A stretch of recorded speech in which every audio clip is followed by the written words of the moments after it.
All right, that was Prime Minister Modi speaking at this event, and we are actually going to speak with Mukesh Aghi, the president of USISPF, in just a bit from now, in fact, in about 10 minutes from now. But some crucial points that were made in that speech, and one sentence stands out for me, where the Prime Minister said that the world will have to rethink when they're talking about their global supply chains, and just low cost should not be the key indicator. It should also be about trust. This is a very important statement coming in the context that we are seeing currently with China as well, which has become a major global supplier because of cost reasons. Let me go across now to Meera Shankar, former Indian ambassador to the United States, and Jayan Das Gupta, former permanent representative of India to the WTO, who join us now on this conversation. Welcome to both of you.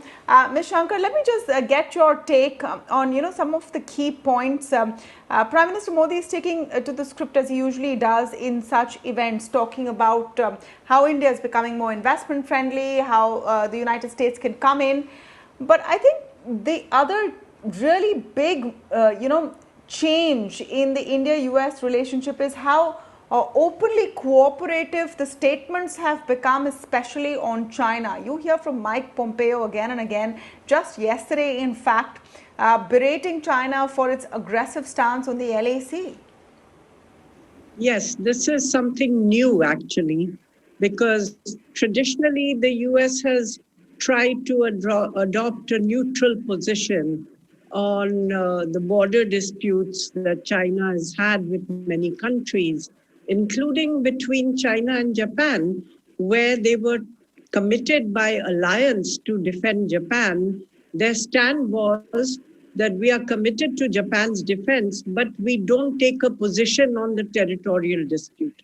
So this is something new, and it arises actually in response to Chinese behavior, which has become far more assertive or aggressive, if you will, in pursuit of territorial gains in its entire neighborhood, whether it is with India, whether it is with Vietnam in the maritime sphere, or with the Philippines, or putting pressure on Japan and Taiwan in the East China Sea. So it's, I think it's in response to China's increasingly assertive behavior that the US is taking a more forthright position, because otherwise, US credibility as a partner which can balance China and Asia also will get eroded if the US becomes a passive bystander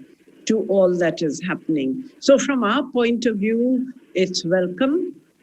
And it's something which we feel gives us support amongst wide range of countries, not just the US, but also countries like Australia have spoken up in our favor. Others, you see that also in the Security Council, where several countries have blocked again Pakistan's effort to list some Indian nationals as terrorists under the UN, counter-terrorism list, their terrorist list.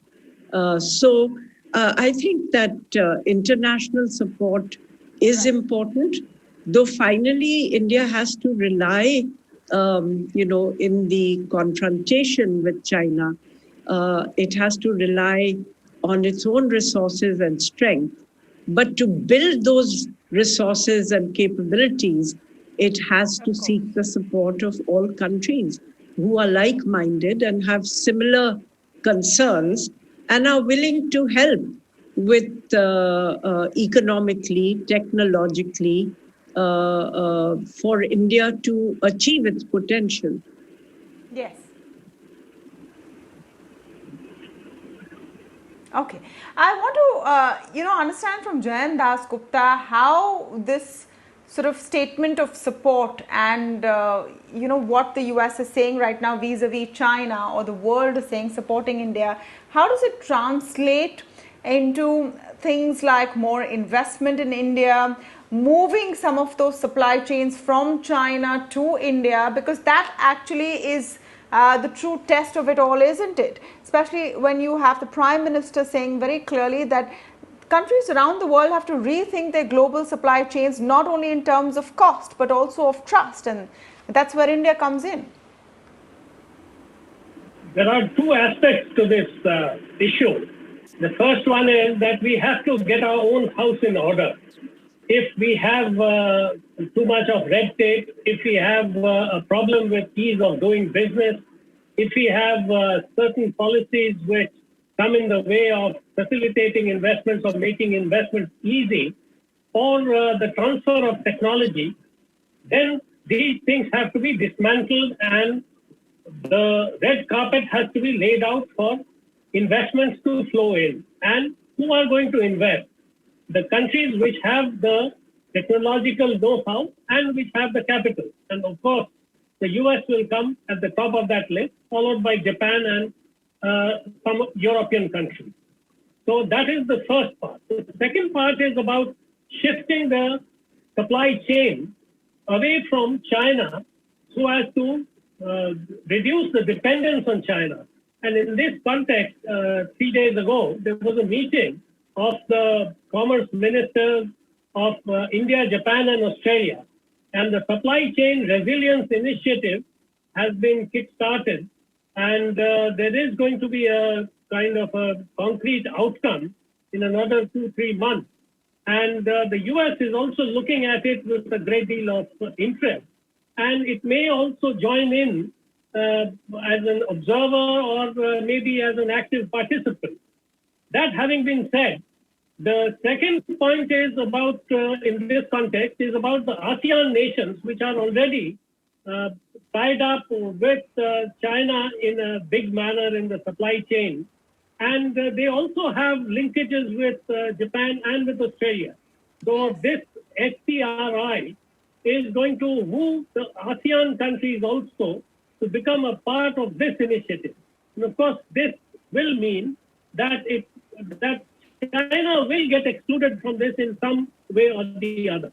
The last point I wanted to make in this context is that the RCEP negotiations have concluded, and of course, India has stayed out of it. But I'm sure the other countries, primarily Japan, Korea, Australia, New Zealand, and to a certain extent ASEAN, will have to do a rethink on all the provisions of the agreement that they have signed up for.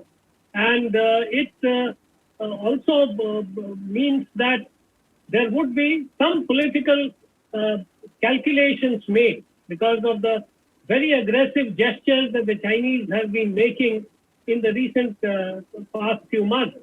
And this will obviously have some kind of an impact on the trade relations as well. But if this is for the future, it will probably need time for it to be rolled out. But these are all the things that we are looking forward to. And we have been, and the Prime Minister has been stressing this point, we are open for investment. If you have a problem, please mention it to us. We will get that removed, we will get that sorted out. And we want investments to come, investors to come, be comfortable in India, and share in the prosperity that India offers.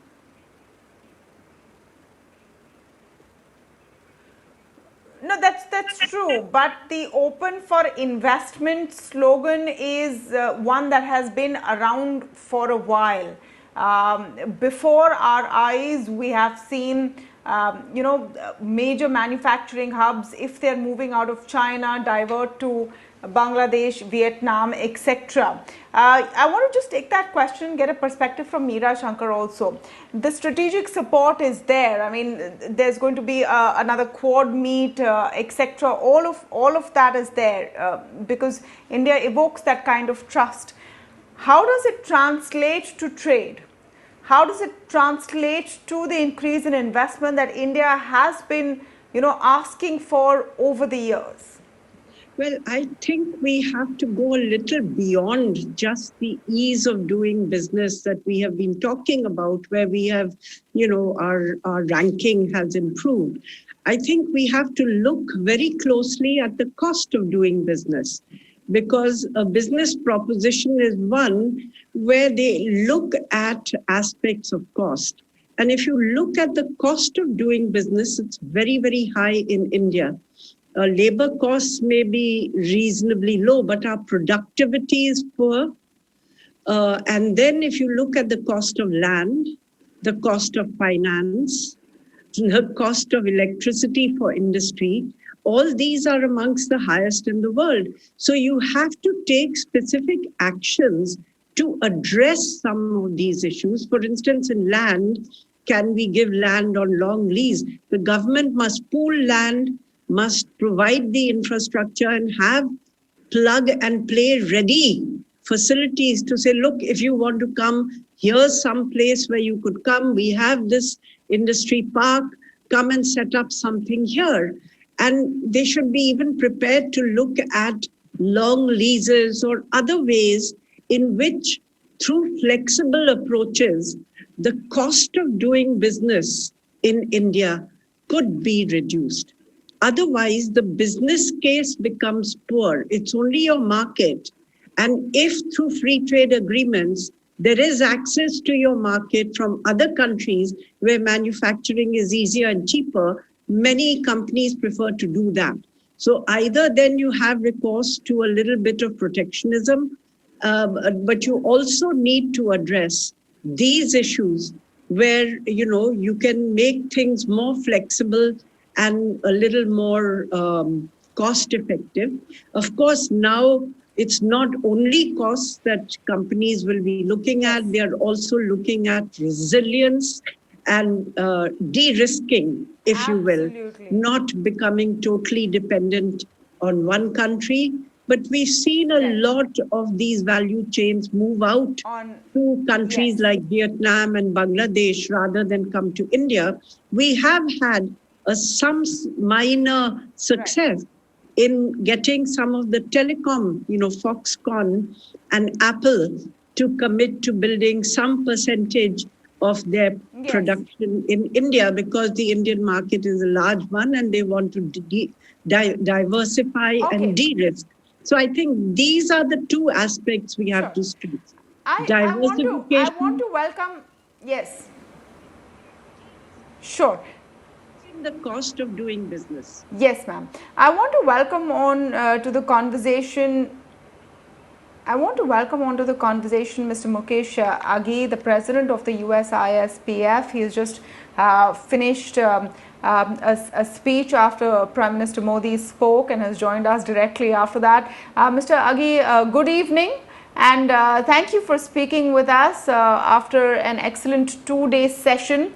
I just want to quickly get, your key takeaways, because usually sessions like this talk about the partnership between India and the United States, how trade ties can improve, etc. But this time, this conversation is happening in the context and backdrop of the coronavirus pandemic. To what extent do you think that has changed the equation and opened up opportunities for both India and the United States? Well, I think the coronavirus has exposed the level of supply chain US has had on China. And with the current assertive and aggressiveness of China, and US posture basically risks a lot of US companies' supply chain from China itself. I'll give you an example. 40% of the generic drugs used in the US come in from India. But if you look at the API of those 40% drugs, 70% come in from China. In fact, drugs like paracetamol and few others, 100% of the API comes from China. The factor the Prime Minister mentioned, the supply chain should not be just dependent on cost, it should also be dependent on trust. And I think India did a fantastic job on hydroxychloroquine and other areas which you're able to supply to US and 127 other countries It built the trust factor that in critical time, India can step up, stand up, and be a partner when you have requirement and needs itself. So I think it kind of enhances India's image.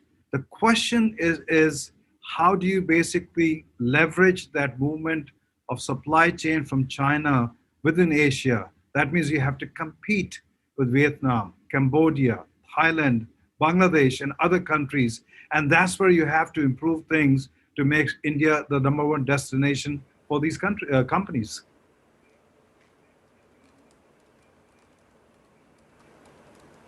No, so how does that happen, Mr. Agi? We are in a very interesting situation right now. India's clarion call is Atmanirbhar. The Prime Minister explained that what that self-reliance also means, but we are also seeing some amount of protectionism, extension of anti-dumping duties, your sort of impetus to local manufacturing. On the other hand, we have a situation in America which was also very focused on local manufacturing. We've also seen a situation where a trade deal has not been able to fructify despite many conversations. Where do you think the hitch lies, and do you think this will all sort of be in freeze till about December or January of next year, till the elections are over? Well, one is, not all manufacturing is going to come back to the US. Let's accept that fact. There is an issue of cost, there's an issue of efficiency, there's an issue of lower technology itself. So the question really becomes is where does it go? The second factor is next 10 years, next 20 years, India will be the growth market. Companies have to position themselves in India to leverage the growth story India is going to have. Yes, we had a contraction in GDP of 23%. UK had 22%, same size as in India. I don't think that's an unusual story for India. It's all over the world itself. I think more important is India has to build that sense of confidence in global community that it can provide a predictable environment for these companies so they can bring in and establish manufacturing. I'll give you an example. 3 years ago, there were not very many smartphones being manufactured in India. Today, it has become one of the largest smart manufacturing environment. Why? Because of the focused strategy to attract the right company, provide the right incentive, and that moved it. So I think if the intent is there, and which I believe India has, it's just a matter of execution on the ground level to move in a lot of these companies. So I strongly believe that the relationship between India and the US is definitely being dictated by geopolitical scenario, but that's translating into the economic scenario. So to answer your question on trade deal, yes, that trade deal has not happened, and that has to do more with a lot of political issues rather than transactional issues. It will happen because the geopolitical scenario will dictate a closer cooperation between the two countries.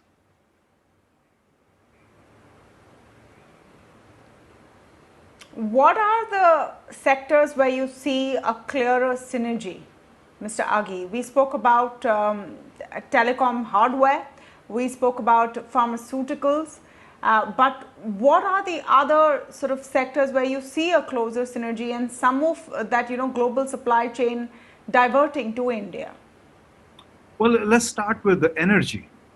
India imports 83% of its energy into the country. And US is now a net exporter, be it fossil fuel, be it coal, or be it on renewable. I think when you look at again, almost 3.5 years ago, India imported zero energy from US.